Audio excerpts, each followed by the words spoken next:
سلامة عنا حبلنا تخطاتلتي حبربان عن الأمي زحرنا لكم زيناتات جميرو مالو استفلالو زعباتات دماك دسسيو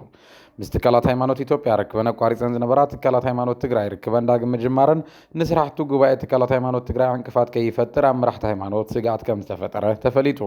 تكالات هيمانوت تግራይ ዝተሳተፉሉ መድረኽ ኣብ መቐለ ተኻይዱሎ ኣብቲ መድረኽ ዝተለዓሉ ሕቶታትን ምላሽ ፕሬዝደንት ታደሰ ወረደን ኣብ ሓባርባና ክትሰምዕዎ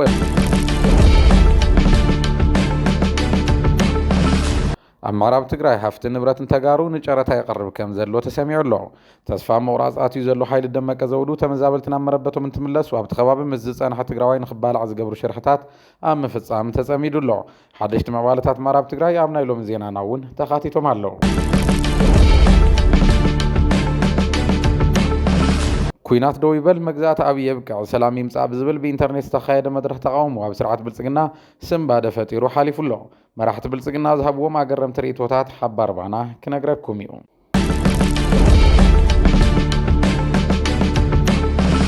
أنصار سرعة شعبية زكال السلو برقيدنا حمدو عوتنا بغل سمنانا بزبل وسانة 5 سقاقرة قليسو جنبار حزبو معبل برقيدنا حمدو ون إلا و5 قبرة فليتو له زرزر تحسوت غازيت أو مجلسي كندس سوينا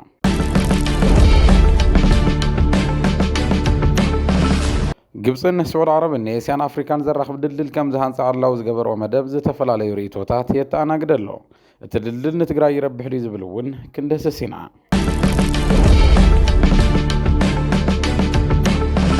زين حبر بانا نزيو من كالوت نزعباتات انتدسس شانل بانا ميديا لايك شير تسبسكرايب تقبرو نعدمكم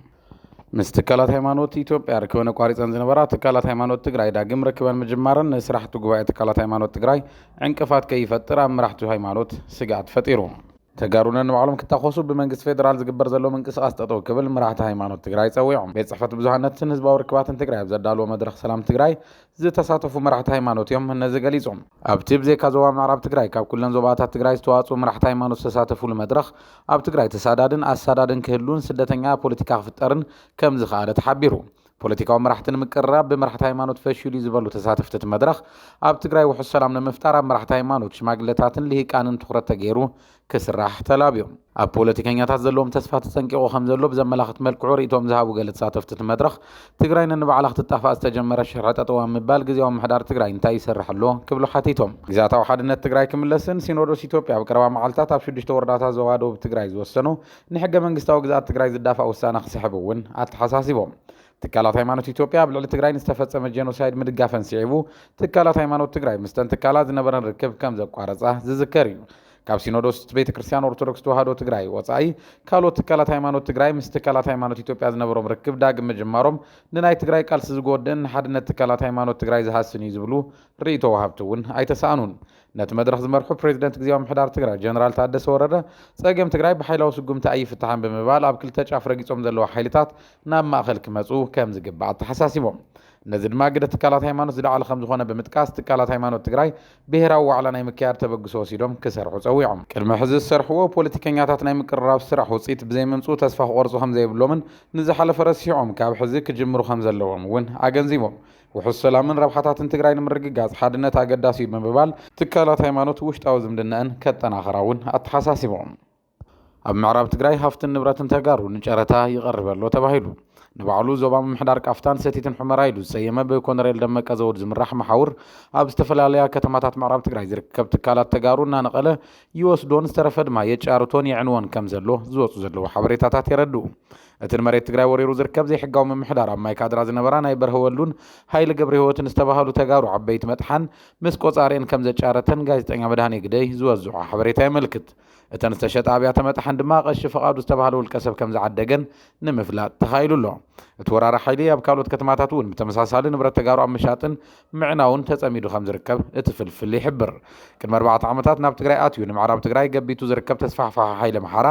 ሰራዊት ትግራይ ናብ ምዕራብ ትግራይ ከኣቱ ይኽእል እዩ ዝብል ስጋኣት ከም ዝሓደሮ ሓበሬታታት ይወፁ ኣለዉ ኣብ ውሽጢ 4 ዓመታት ካብ ዝጓሓሉን ዘዕንወን ንብረት ተጋሩ ዝተረፈ ወቃቢፁ ንምኻድ ይሸባሸብ ከም ዘሎ ንምዕራብ ትግራይ ዝከታተሉ ኣካላት ይገልጹ ካብዚ ብተወሳኺ ኣብ ባዕኸርን ዳንሻን ናይ ትግራይ ታርጋ ዘለዎን መኻይን ንምሓዝ ጽዑቕ ፍተሻ የካይዱ ከም ዘለው ንምፍላጥ ተኻይሉ እዩ ንውዕል ፕሪቶሪያ ጥሒሱ ካብ ወረርቲ ሓይልታት ታሪኽ ገብሮን ዝግባእ መሬት ምዕራብ ትግራይ ዋርድያ ተከዘ ዝብል ሓይል እናሰልጠነ ዘዕጥቐሉ ዘሎ መንግስቲ ብልጽግና ንምዕራብ ትግራይ ከም መጣልዒ ፖለቲካ ይጥቀመሉ ከም ዘሎ ብዙሓት ይዛረቡ ንሓዋሩ ድማ ማእኸል ጎንፂ ተጋሩ ነምሓሩ ንምግባር ይሰርሐሉ ከም ዘሎ እዩ ዝግለጽ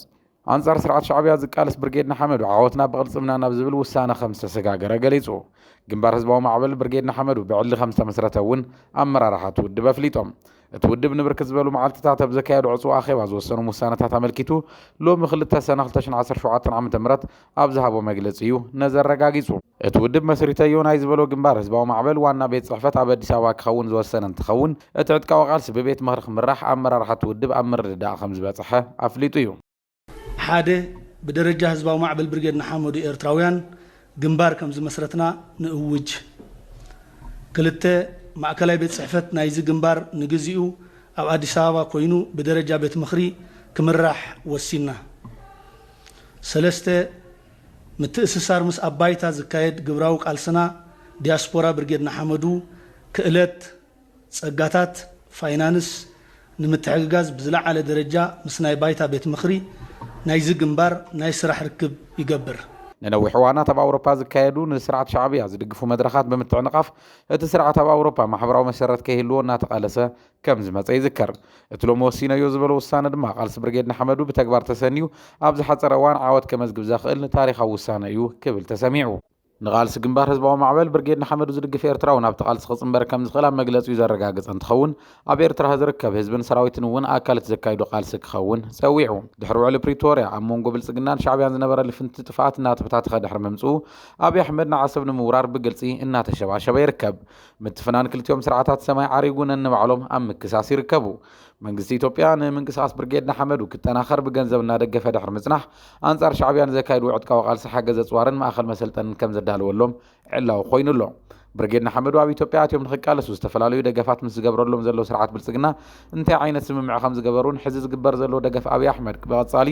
እንታይ ክህቡ ከም ዘገድዶም ግልጽ ዝኾነ ነገር የለን በአንጻሩ ስርዓት ሻዕብያ ሞንጎ ገለ ነጠፍቲ ማሕበራዊ ሚድያ ትግራይን ኤርትራን ጽምዶ ዝብል ፕሮጀክት ጀሚሩ ምስ ትግራይ ክቀራረብ እናሰርሐ ይርከብ ኣብ ክልል ዓፋር ዝነበሩ ዕጡቃት ናብ ኤርትራ ክሰግሩን አንጻር ብልጽግና ዕጥቃዊ ቃልሲ ከካይዱን ይድግፎም ከም ዘሎ ሓባር ባና ምጽብጻዊ ይዝከር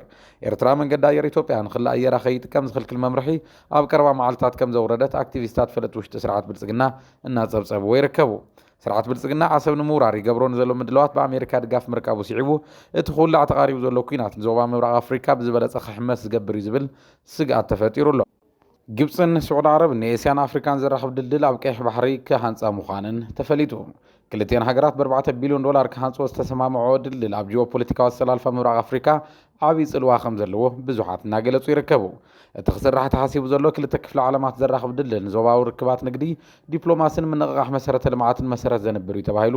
በተን ሃገራት ተኣሚኑሉ እዩ ኣብ ግብጽ ዝርከብ ወደብ ሻርም ኤል ሸኽን ኣብ ስዑድ ዝርከብ ወደብ ራስ ሓሚድን ንምርኻብ ተባሂሉ ዝነጽ ትድልድል ድሕሪ ናይ ዓመታት ምድንጓይ ሕዚ ፕላኑ ከም ዝተወደአን ህንጸቱ ድማ ብመዳይ ኢንጂነሪንግን ዲፕሎማስያዊ ኣድላይነቱን ተራእዩ ብልዕሊ ማይ ዝሓልፍ ድልድል ወይ ብውሽጢ ባሕሪ ዝኸይድ ሰብ ሰራሕ ጫካ ክኸውን ከም ዝኽእል ሚኒስትሪ መጓዓዝያ ግብጺ ከማል አልዋዚር ምግላጾም መራኸብቲ ሓፋሽ ዓለም ጸብጺበን ናብ መካ ንሓጂ ንዝጓዓዙ ተኸተልቲ እምነት እስልምና ሓዊሱ በብዓመቱ ልዕሊ 1 ሚልዮን ኣፍሪካውያን በቲ ድልድል ወይ እውን ጫካ ክጓዓዙ ከም ዝኽእሉ ክኢላታት እናገለጹ ምዃኖም መርበብ ሓበሬታ ኢጅፕት ስትሪት ጸብጺቡ እቲ ፕሮጀክት ኣብ ዶባት ግብፅን ስዑድ ዓረብን ብ500 ቢልዮን ዶላር እንትህነጽ ከተማ ሓዊሱ ንኻልኦት ከባብታት መሰረተ ልምዓት ከተኣሳስር ትጽቢት ይግበረሉ እቲ ፕሮጀክት ፈለማ ብ1988 ዓመተ ፈረንጂ ተተሊሙ ዝነበረ እንትኸውን ፕላኑ ኣብ 2016 ዓመተ ፈረንጂ ብንጉስ ስዑድ ዓረብ ሳልማን ከም ዝተኸለሰ እቲ መርበብ ሓበሬታ ጸብጺቡ ብግብፅን ስዑድ ዓረብን ክህነጽ ተሓሲቡ ዘሎ ድልድል ህንጸቱ መዓዝ ከም ዝጅምር ብግልጺ ዝተባሃለ ነገር የለን እቲ ድልድል ሃገራት ስዑዲ ግብፅን ኤርትራን ኣብ ሰራዊት ምክልኻል ፈጢረንኦን ዘለዎ ኣሰላልፋ ክጠናኸር ዝገብር እዩ ዝብሉ ኣካላት ብመንፅር ረብሓ ትግራይ እውን እንተኾነ ዝጎዳ ኣይኮነን ይብሉ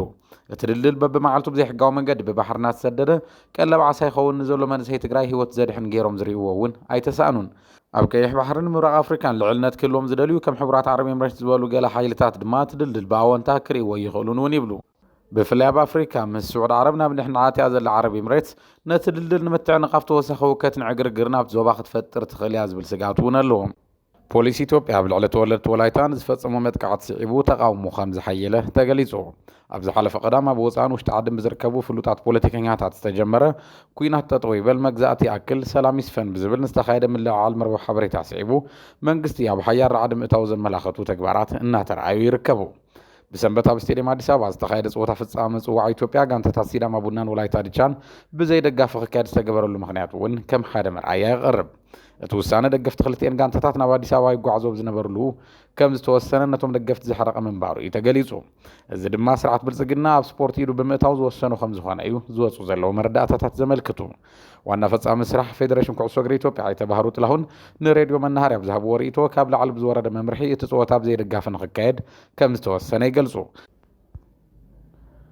እቲ ፀወታ ብዕፁ ንክካየድ ምውሳኑ ድሌት እቲ ፌደሬሽን ዋላ ይኹን ስጋት ድሕንነት እንተተባሂሉ ግን ዘሎ መማረፂ መቕባሉ ኢሎም። እቲ ውሳነ ናብቲ ፌደሬሽን ደንጊ ብምብፅሑ ደገፍቲ ጉዕዞ ምስ ጀመሩ ዕላዊ ንክገብሩ ከም ዝተገደደ እውን እቲ ፌደሬሽን ኣፍሊጡ። ነዚ ስዒቡ ኣብ ስቴድየም ኣዲስ ኣበባ መንጎ ደገፍትን ፖሊስን ጎንፂ ተፈጢሩ። በዚ እውን ፖሊስ ብዝወሰደ ስጉምቲ ሓደ ሰብ ብጥይት ተወቂዑ ከም ዝሞተን ብርክት ዝበሉ ደገፍቲ ወላይታ ድቻ ከም ዝተኣሰሩ ናብ ማሕበራዊ ሚድያታት ዝተወዚዑ ዘሎ ሓበሬታ የመላኽት። እንተኾነ ቲክቫ ኢትዮጵያን ማሕበር ደገፍቲ ወላይታ ድቻ ፀሪሑ ከም ፀብፀቦ ዝሞተ ደጋፊ እቲ ማሕበር የለን ዝብል እዩ። ይኹን እምበር ብርክት ዝበሉ ደገፍቲ ኣብ ቤት ማእሰርቲ ከም ዝተኣሰሩ ግና ኣይከሓደን። ዝወፁ ምስልታት ከም ዘረኣይዎ ብዙሓት ደገፍቲ ወላይታ ድቻ ኣብ ሓደ ማእኸል ተኣሲሮም ምህላዎም እዩ። በዚ ድማ መላእ ዓለም ዝርከቡ ተወለድቲ ወላይታ ኣብ ልዕሊ እቲ ስርዓት ብዝተፈለየ መገዲ እናተቃወሙ ይርከቡ። ስርዓት ብልጽግና ብምክንያት ዝሓደሩ ስጋት ኣብዚ ሕዚ እዋን ካብ ኢንተርኔት ምቁራፅን ምድኻምን ክሳብ ፍተሻ ገዛ ንገዛ ኣጠናኺሩ ቀፂሉ ኣሎ። ኣብ ሰሜን ኢትዮጵያ ዘሎ ኣንጻር ብልጽግና ዘቕንዕ ብረታዊ ቃልሲ ኣብ ምብራቕ ኢትዮጵያ ከጋጥም ከም ዝኽእል እቲ ስርዓት ኣሚኑ። ሹመኛ ብልጽግና ኮይኑ ንክልል ሶማሌ ዘመሓድር ዘሎ ሙስጠፌ መሐመድ ምስ ቢቢሲ ኣብ ዝነበሩ ቃለ መሕትት ኦብነግ ናብ ዕጥቃዊ ቃልሲ ክኣቱ ይኽእል ኢሉ። ኦብነግ ናብ ዕጥቃዊ ቃልሲ ንክምለስ ኣብ ሰሜን ኢትዮጵያ ዘለዉ ሓይልታት የተባብዕዎ ከም ዘለዉ ዝሓበረ ሙስጠፌ መሐመድ እቶም ንኦብነግ ዘተባብዑ ዝበሎም ሓይልታት ግን ብግልፂ ክዘርዝሮም ኣይተሰማዓን። ኣባላት ኦብነግ ንምንታይ ይእሰሩ ኣለዉ? ቤት ፅሕፈት እቲ ውድብ ከ ንምንታይ ተዓፅዩ ዝብል ሕቶ ካብ ቢቢሲ ዝቐረበሉ ሙስጠፌ መሐመድ ዝተኣሰረ ኣባል ይኹን ዝተዓፅወ ቤት ፅሕፈት የለን ብምባል መሊሱ። ኣብዪ ኣሕመድ ናብ ስልጣን ምምፅኡ ስዒቡ ኦብነግ ኣብ ኤርትራ ኮይኑ የካይዶ ዝነበረ ቃልሲ ደወቢሉ ናብ ኢትዮጵያ ክኣቱን ሰላማዊ ፖለቲካዊ ቃልሲ ከካይድን ምስ ስርዓት ብልጽግና ከም ዝተሰማምዐ ዝዝከር እዩ። ኣብ ኤርትራ ምስ ብልጽግና ተፈራሪሙ ዕጡቃቱ ሒዙ ዝኣተወ ኦብነግ እዚ ዝበሃል ፖለቲካዊ ምንቅስቃስ ከይገብር ግን ብስርዓት ኣብዪ ኣሕመድ ብሕቡእን ብግልፅን እናተዓንቀፈ መፅኡ። ማእሰርቲ ኣባላትን ምዕፃው ቤት ፅሕፈትን ድማ ናይዚ ሓደ መረጋገፂ እዩ ዝብሉ ኣባላት ኣብዪ ኣሕመድ ምስ ሶማሊላንድ ጀሚሮ ዝነበረ ርክብ ኣብ መንግስቲ ሶማልያን አልሸባብን ዓብዪ ቁጥዐ ፈጢሩ ምንባሩ የዘኻኽሩ። አልሸባብን መንግስቲ ሶማልያን ንኦብነግ ብምጥንኻር ኣብ ኦብነግ ዝነበረ ክልል ሶማሌ ካብ ኢትዮጵያ ናይ ምንፃል ምንቅስቃስ ድሌት ዳግም ንክለዓዓል ዝገብር እዩ ዝብል ድማ ርእይቶታት እናተሰምዑ ይርከቡ። ፕሬዚደንት ክልል ሶማሌ ሙስጠፌ መሐመድ ኣብዚ ሕዚ እዋን ሶማሌ ካብ ኢትዮጵያ ናይ ምንፃል ድሌት የለን ክብል ንቢቢሲ ኣብ ዝሃቦ ቃለ መሕትት ተዛሪቡ። ሙስጠፌ መሐመድ ነዚ ዋላ እንተብል ኣብ ሰሜን ብዘለዉ ሓይልታት እናተደገፈ ናብ ዕጥቃዊ ቃልሲ ክሳገር እዩ ብዛዕባ ዝበሎ ኦብነግ ዝተሓንገጡ ዕላማ ግን ዝበሎ ነገር የለን። ሓደ እዋን ኣባል አልኢትሃድ ኮይኑ ንሶማሌ ንምንፃል ኣንጻር ስርዓት ይወደግ ዝቃለስ ዝነበረ ሙስጠፌ መሐመድ ብዕድመ ኣብዪ ኣሕመድ ናብ ኢትዮጵያ መፅኡ ኣባል ብልጽግና ምዃኑ ዝዝከር እዩ። ስርዓት ኣብዪ ኣሕመድ ኣብ ውሽጡ ብብረት ብዝተሓገዙ ንሰላማዊ መንገዲ ብዝግበሩ ዘለዉ ኣንጻሩ ብዘቕንዑ ተቃውሞታት መንበሩ ኸይስእን ዝተፈላለዩ ስልትታት ተጠቒመ ኣለኹ እናበለ ህዝቢ የደናግር ኣሎ። ኦብነግ ዝጅምሮ ኣሎ ዝተባሃለ ዕጥቃዊ ቃልሲ ድማ ተወሳኺ ርእሲ ሕማም እቲ ስርዓት ከም ዝኸውን ብዙሓት ዝረዳድእሉ ሓቂ እዩ። ኩናት ደው ይበል መግዛእቲ ኣብዪ የብቅዕ ሰላም ይምፃእ ብዝብል ብኢንተርኔት ዝተኻየደ መድረኽ ተቃውሞ ኣብ ስርዓት ብልጽግና ስምባደ ፈጢሩ ሓሊፉ ኣሎ። ንነባር ፖለቲከኛ ኣቦይ ስብሓት ነጋ ሓዊሱ ብርክት ዝበሉ ፖለቲከኛታትን ምሁራትን ዝተሳተፍሉ መድረኽ ተቃውሞ ሰበስልጣን ብልጽግና ብዝተፈላለዩ መንገድታት ክቃወምዎ ተራእዮም። ስርዓት ብልጽግና ነቲ ብኢንተርኔት ኣቢሉ ብዝተፈላለዩ ቻናላት ዩቲዩብ ዝተመሓላለፈ መድረኽ ተቃውሞ ንምትእጉጋል ኣብ ኢትዮጵያ ዝሕቱል ኢንተርኔት ክህሉ ካብ ምግባር ሓሊፉ ዩቲዩብ ቻናላት ክዓፅው ዝኸደሉ ርሕቐት ነዊሕ ምዃኑ እዩ ተሰሚዑ። ሚኒስተር ኮሙኒኬሽን ኢትዮጵያ ለገሰ ቱሉ እቲ መድረኽ ተቃውሞ ንተኸታተልቲ 4 መዓልትታት ብኩለን ጣብያታት ቴሌቭዥን ስርዓት ብልጽግና እናተመሓላለፈ ንዝነበረ ቃል መሕትት ጽላሎት ንምዕራፍ ዝተዳለወ እዩ ክብሉ ተሰሚዖም። ቃለ መሕትት ኣብዪ ኣሕመድ ቀልቢ ህዝቢ ከይስሕብ ኮነ ተባሂሉ ዝተዳለወ ምዃኑ ብምግላጽ ነቲ ኣብ ሓደ ዩቲዩብ ቻናል ጥራሕ ኣማይተ ሸሓት ዝተኸታተልዎ ቀጥታ ፈነወ ከነኣእሱ እውን ተራእዮም። ኣብ ክልል ኣምሓራ ኣብ ዓውደ ኩናት ዘለውን ኣብ ዝተፈላለዩ ክፋላት ዓለምን ዝርከቡ ብርክት ዝበሉ ፖለቲከኛታትን ምሁራትን ናብ ሓደ ዘተኣኻኸበ ቀጥታ ፈነወ ኣብ ውሽጢ ቃለ መሕትት እቲ ቀዳማይ ሚኒስተር ምምሕላፍ ምስ ተጀመረ ኣብ ውሽጢ 2 መዓልቲ ክዳሉ ይኽእል ዶ ንዝብል ሕቶ ግን ኣይተለገሰትሉ መልሲ የብሎም። ሚኒስተር ከባብታት ቆላ ኢትዮጵያ ዶክተር አብርሃም ተኸስተ እውን ውሕልናት ዘያሃልዩ ጻሕል እንተተቀያየረ ፀብሒ ይጥዕምን ዝብል መልእኽቲ ኣምሓርኛ ብሂል ተጠቂሙ ዘሕለፎ መልእኽቲ እውን እንተኾነ እቲ መድረኽ ክንደይ ዝኣክል ፀቕጢ ፈጣሪ ምንባሩ ሓደ መረጋገፂ እዩ ዝብሉ ኣካላት ብዙሓት እዮም። እቶም ኣብ ቀጥታ ፈንዋ ቀሪቦም ኩናት ደው ይበል መግዛእቲ ኣብይ የብቃዕ ሰላም ይምጻ ኢሎም ዝኣወጁ ፖለቲከኛታት ቅድም ክብል እውን ሓይልታት ፌደራሊስት ብዝብል መንግስቲ ክግልብጡ ዝፍትኑ ዝነበሩ እዮም ብምባል እውን ክወቅስ ተራእዩ ኣመራርሓ ብልጽግና መምርሒ ከም ዝወረደሎም ብዘርአ መልክዑ ብዝተናበበ መንገዲ ክከላኸሉ ዝተራእዩሉ ኩነት እቲ ቀጥታ ፈነወ ተቃውሞ ኣብ ስርዓት ብልጽግና ረዓዲ ዝፈጠረ ኮይኑን መሕላፉ ዘረጋግጽ እዩ ዝብሉ ርእይቶታት ኣለዉ ዕለታዊ ዜና ባና ሚድያ ነዚ ክትከታተልዎ ዝጸናሕኩም ይመስል ነይሩ ንምክትታልኩም እናመስገንና ቻናል ባና ሚድያ ላይክ ሼርን ሰብስክራይብን ክትገብሩ ንዕድመኩም ሰላም